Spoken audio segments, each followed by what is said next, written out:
El fatídico día en que Jezabel encontró su desaparición, la antigua ciudad de Jezreel, la capital del reino del norte de Israel, fue testigo de acontecimientos de importancia bíblica que marcaron el fin de la era de alguien que desvió a muchos.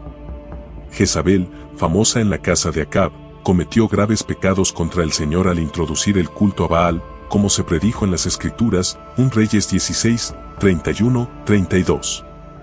Baal, una deidad venerada en Canaán y Fenicia, se infiltró en la vida religiosa de Israel durante el tumultuoso periodo de los jueces, cuando el pueblo se apartó de los mandamientos de Dios, Jueces 2:13. Bajo el reinado del rey Acab, esta idolatría no solo persistió sino que floreció, corrompiendo incluso a Judá. La adoración de Baal variaba regionalmente, y cada lugar veneraba diferentes aspectos de este dios falso, creando así diversas sectas de baalismo, 1 Reyes 18-19. Se creía que estas manifestaciones locales de Baal controlaban la agricultura, los animales y la fertilidad humana. Las escrituras identifican a Baal como una deidad principal en el panteón cananeo, similar a Hadad de los amorreos, cuya naturaleza y funciones eran muy paralelas a las de Baal, 1 Reyes 18-21. Esta trágica adhesión al baalismo entre el pueblo elegido de Dios pone de relieve un profundo alejamiento de la adoración del único Dios verdadero, el único digno de alabanza, 1 Reyes 19-18. El reinado de Jezabel, marcado por la apostasía y el derramamiento de sangre, llegó a su conclusión ordenada después de influir en 3 reinados sucesivos, el de su marido y el de sus hijos. Esta mujer, famosa por su maldad, no solo incitó a su familia al mal sino que también fue responsable de la muerte de muchos profetas del Señor, trayendo una maldición sobre la tierra y sobre todos los que buscaban su prosperidad. Como está escrito, sus acciones personificaron el desafío contra Dios, 1 Reyes 21-25. En el Nuevo Testamento, el espíritu de su iniquidad se refleja en la iglesia de Tiatira, donde una mujer, comparada con Jezabel, afirmó falsamente la profecía. Ella extravió a los fieles, enseñándoles a cometer actos de inmoralidad y a participar en fiestas idólatras, como se revela en Apocalipsis 2:20. El fin de Jezabel fue a la vez trágico y profético, y simboliza la caída final de todos los que persiguen a los fieles y se involucran en la idolatría. Su destino prefigura el gran juicio descrito en Apocalipsis 17, 5-6, donde la ramera, Babilonia la Grande, emblemática del mal y la corrupción generalizados, es vista intoxicada con la sangre de santos y mártires. Esta visión llenó al observador de gran asombro y temor. Por lo tanto, la desaparición de Jezabel sirve como un crudo recordatorio y una advertencia de la retribución divina reservada para aquellos que desvían al pueblo de Dios y abrazan las abominaciones de la tierra. Un poderoso general llamado Jehú fue puesto en movimiento contra Jezabel, a quien el Señor mismo le encargó ejecutar el juicio divino sobre ella y su casa. Este mandato divino fue una consecuencia directa de los graves pecados de Jezabel, particularmente resaltados por el infame asesinato de Nabot, que provocó la condena profética de Elías sobre ella y sus descendientes, como se registra en 1 Reyes 21. Nabot, un hombre de Jezreel, poseía un viñedo adyacente al palacio del rey Acab. Acab codiciaba esta tierra para un huerto y trató de adquirirla, ofreciendo a Nabot una compensación o un viñedo superior en otro lugar. Sin embargo, Nabot, firme en el respeto por su herencia, se negó a renunciar a la tierra heredada de sus antepasados, afirmando que no estaba en venta a ningún precio, según las leyes de herencia prescritas en Números 36, 7. Esta negativa dejó a Acab desanimado y resentido, hasta el punto de que se retiró a su palacio, dominado por un humor sombrío y negándose a comer. La injusticia que siguió, impulsada por las maquinaciones de Jezabel para asegurar la viña mediante la ejecución injusta de Nabot, preparó el escenario para las graves repercusiones que seguirían, subrayando la seriedad con la que Dios considera el mantenimiento de la justicia y la rectitud entre su pueblo. Cuando la reina Jezabel percibió el abatimiento de su marido, el rey Acab, dentro de los muros del palacio, preguntó la causa de su tristeza. Acab le contó el asunto de la viña de Nabot y su fallido intento de adquirirla. Jezabel, con una firme seguridad al rey, declaró: «No te preocupes, levántate y come, y que tu corazón se alegre, yo te daré la viña de Nabot de Jezreelita», 1 Reyes 21-7. Siguiendo esta promesa, Jezabel orquestó astutamente un plan nefasto para eliminar a Nabot. Ella falsificó cartas en nombre del rey, ordenando a los nobles y ancianos de Jezreel que proclamaran un ayuno y sentaran a Nabot a la cabeza de la asamblea.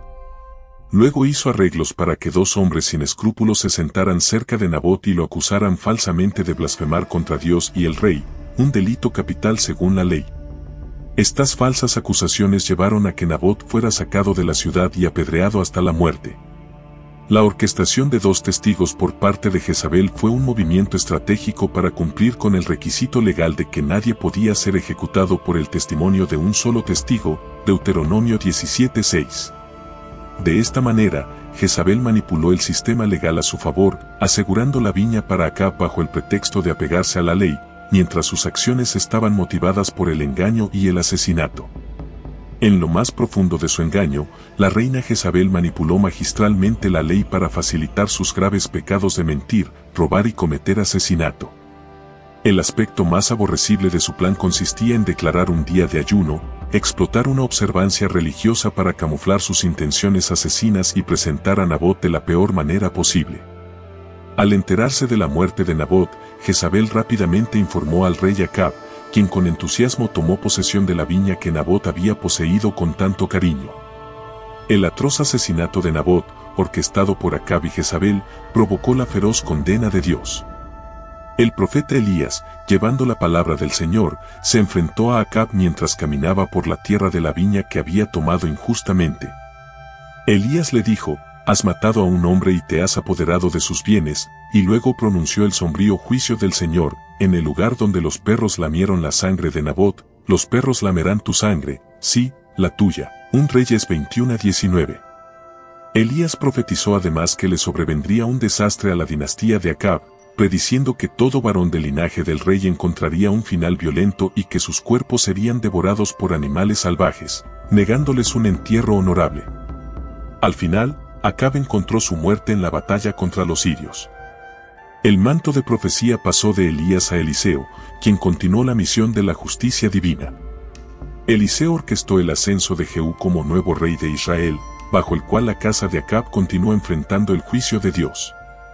Jehú ejecutó a Joram, el hijo de Jezabel, golpeándolo con una flecha entre los hombros, culminación apropiada de la profecía contra la casa de Acab.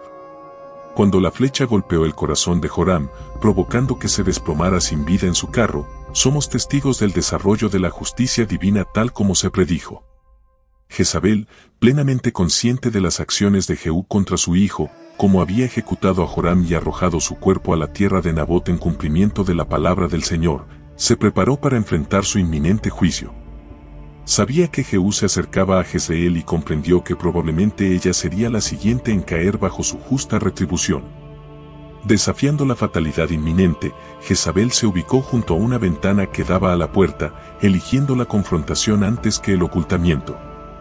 En su audacia, se expuso con audacia a las consecuencias de sus pecados, despreciando la idea de huir de la venganza divina, muestra clara de un corazón endurecido contra Dios. Las Escrituras muestran repetidamente que aquellos que endurecen su corazón contra el Señor no encuentran éxito, Éxodo 7:13. Contrariamente a la humildad y el arrepentimiento que ameritaba la situación, quizás marcada por el traje de luto como era costumbre, Jezabel se adornó con maquillaje, con el objetivo de presentarse con grandeza y majestad. Este acto no fue de dolor sino un intento calculado de intimidar a Jehú e interrumpir su misión. Esperaba que su aparición pudiera de alguna manera frustrar la resolución de Jehú, preservando su posición y poder.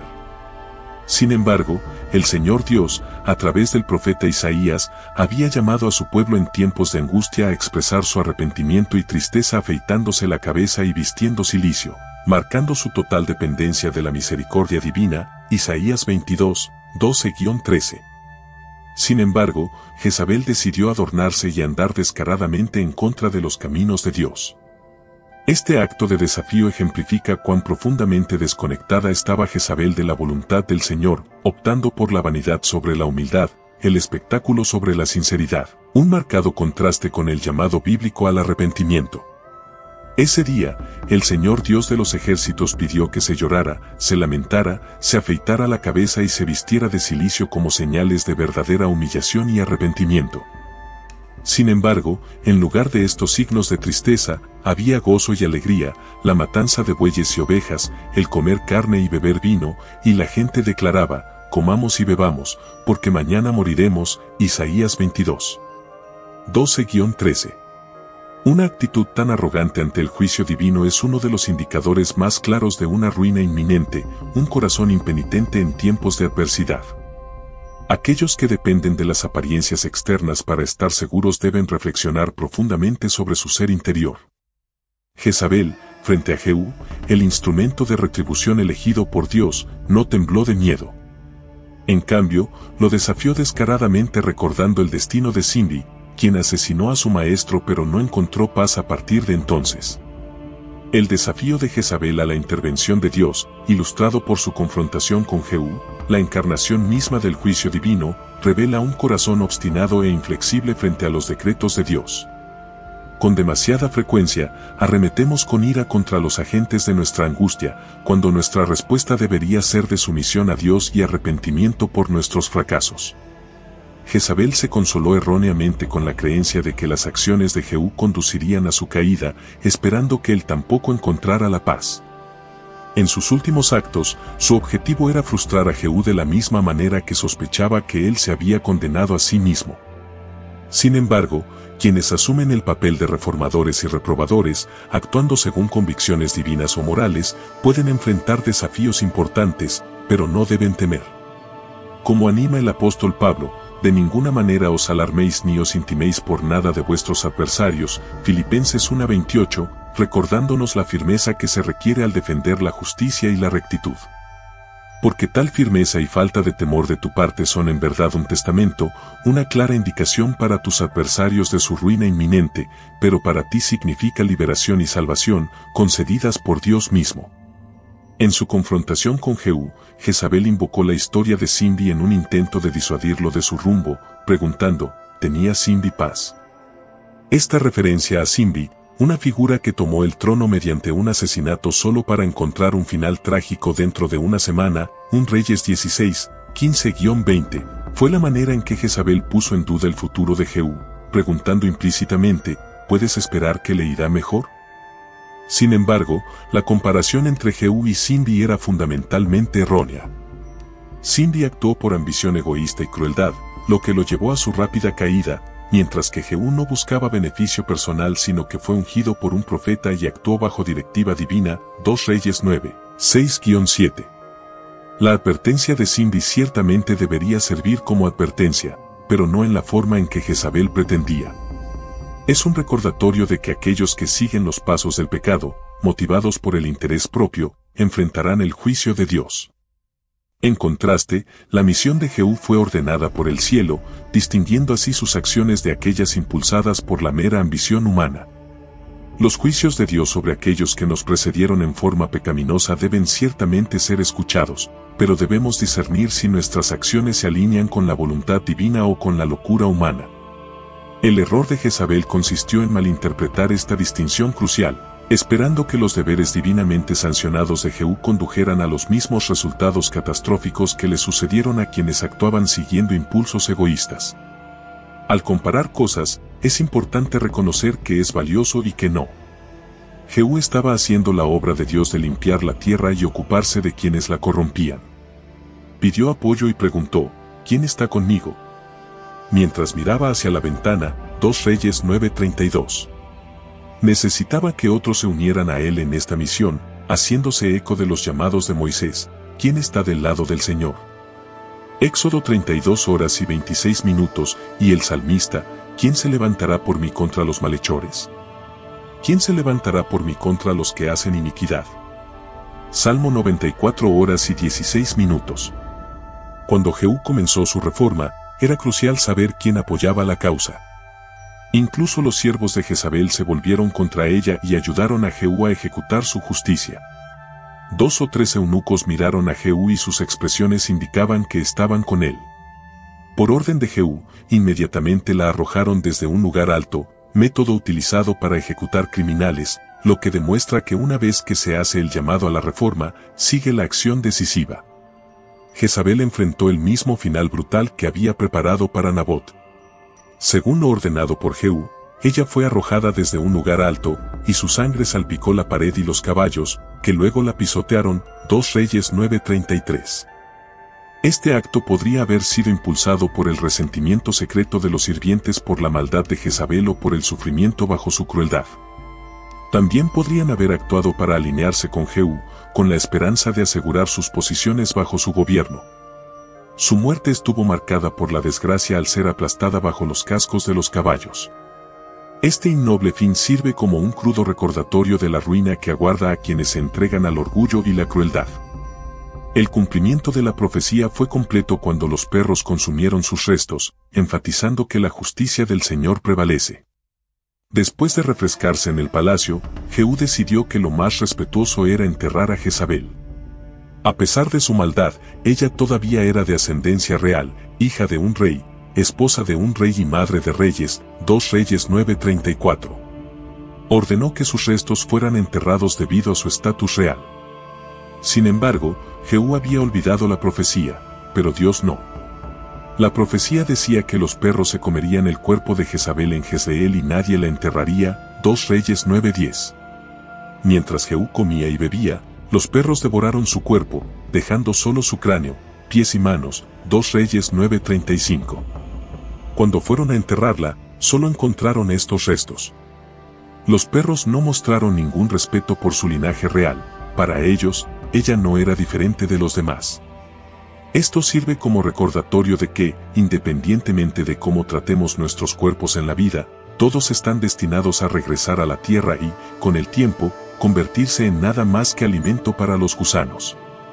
Cuando Jehú se enteró de lo que había sucedido, recordó la escalofriante profecía sobre Jezabel.